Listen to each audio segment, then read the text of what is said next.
It's a mad dash for the exits. My parents are here. They've been a big help watching babies. Brought some breakfast over.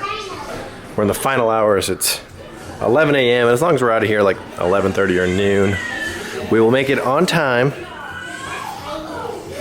How you feeling, Rachel? I'm not sure. Sleepover at the beach. Let me see the picture. Yeah, she's probably just taking a nap. They probably won't sleep there. Well, Daddy, it's bedtime there. Yeah. It is. Take me up. Yes. How'd security go? It was controlled chaos. We'll definitely have to get pre-check next time for everybody. I have pre-check. All you have to do is plug in a 6-digit code when you book the flight. Yeah. Do you know it?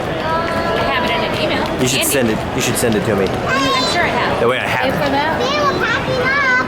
I don't. I think I did. Is there a fee for that? I can't remember. And it's good for what, 2 years or something? Like 5. 5 years? Look at it. It's I standing just had to go That's down. hilarious. I had to do it in Savannah and I had to Thank you. Yeah, so got the stroller all set. The kids got their own bags. So as soon as we get on, we'll be comfortable. putting a code in. Just the process of getting on. We going to the airport. This is our first update since the morning that we flew out, which was Friday morning, flew out of South Carolina. We have a lot to talk about. You didn't vlog at all on the way back? No, not a single video. Well, that It was, makes sense. our hands were full the entire time. There is no chance. Our hands were full. How many times do you think we heard, you got your hands full? At least 13, 13, that's a at least. nice round number. Yeah. Yeah, and people mean well and there's just not much else you can say. What else do you say? Actually, that pilot that came over and said, wow, you have 5? I think that's the most I've ever seen. It's a record. It's a record. And he was an older pilot. He hadn't seen anybody with that many kids under the age of 5. We're just going to have to like sit down and talk about, Debrief. yeah. There are definitely like, some tips that I have. Thinking back on it. Oh, for Like, sure. We learned a tip lot. Number 1, don't do it. Just kidding. I'm kidding. Definitely do it. No, tip number 1, drive. I don't know. That would have been. Yeah, that would. At least we wouldn't have been annoying other people. Right. That's the thing. Yeah. Although everybody was very gracious and. Yeah, it really restored our faith in humanity. Or they avoided eye contact and like just didn't say anything. Yeah. So it's not like we got any negative remarks. Right. Look, and you know, luckily most. Yeah, that's how I look today. Luckily, most people fly with like noise canceling headphones. Although 3 out of 4 flights just went perfect, but the last leg of our trip was pretty brutal. So we'll definitely sit down and talk all about it. Today's actually Sunday, so we got back Friday and ended at our house like Saturday morning, like 1 a.m. And then Rachel and I were in a golf tournament on a Saturday, yesterday afternoon. And so we didn't unpack, we didn't do anything, we just didn't have time. And so today, Sunday, is kind of like the day of unpacking and doing all this stuff. And so yeah, that's what we're doing, and I'll be back in a couple minutes. As promised, we are back and ready to debrief our trip. I feel like I just heard. There are a lot of variables at bedtime around here, And it's very common to hear a phantom cry. and I feel like I'm hearing. Nothing. Nothing. Nope. We're good. Anyway, we golfed yesterday and we picked up free headbands for the kids. So thanks. What is this, Jameson? Yeah, we got some Jameson Thanks, headbands for the Jameson. kids. And this is paint, not spit up. I thought it was spit up, and Eloise was like, Daddy, someone throwed up on your shirt. No, we. I mean, they probably did, but Oh. that's not what this stain is from. Right. That's what's next to the stain. So traveling with 5 kids under 5.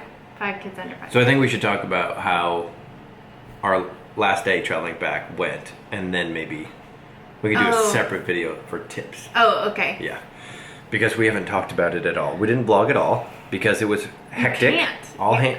It's really hard. I tell people this all the time. The logistics alone from going from 3 to 5 children is a big deal. And pulling out the camera is really hard. We need another arm. Right. The jump from 3 to 5 kids, like, somebody's always holding a baby. Right. That's kind And of never really holding a camera. Right. That's the tricky part, is that we both have to be holding a baby. If you went from 3 to 4, I don't think it would be.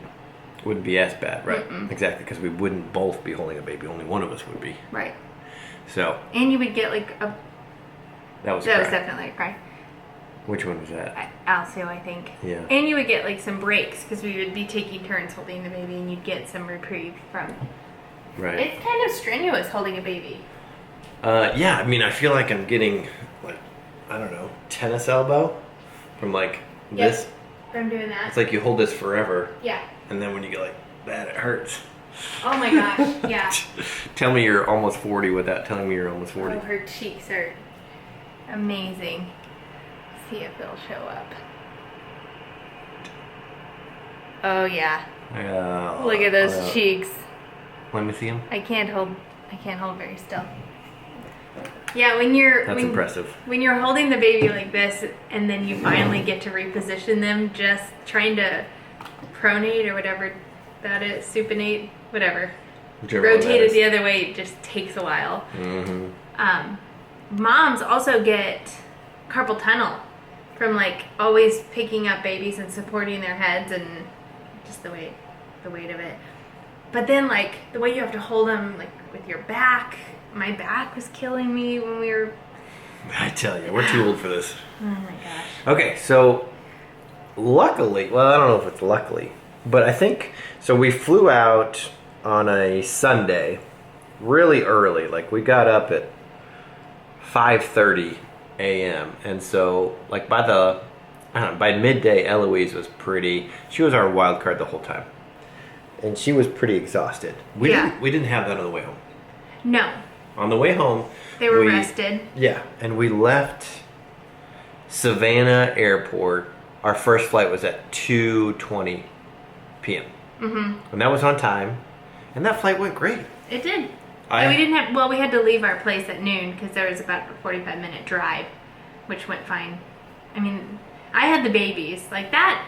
I feel like the car is harder with the babies than a plane. But they slept.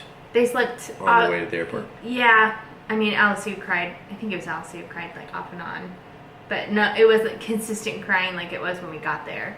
Yeah. So. So that was like the first hurdle with the baby. So one of our tips would definitely be get pre-check. Yeah. Oh gosh, yes. Yeah. So. Which I have. It just didn't get put on the ticket. Put in. Yeah. Oh my gosh. So yeah, Brad had pre-check, and both times he took the 3 big kids through security, because if you have pre-check, they have pre-check. Right. So we didn't have to take off shoes of all the little kids. But St. Louis and Savannah, pretty small airports, pretty easy. But if you were flying out of like O'Hare or Atlanta, pre-check the whole time. Yeah.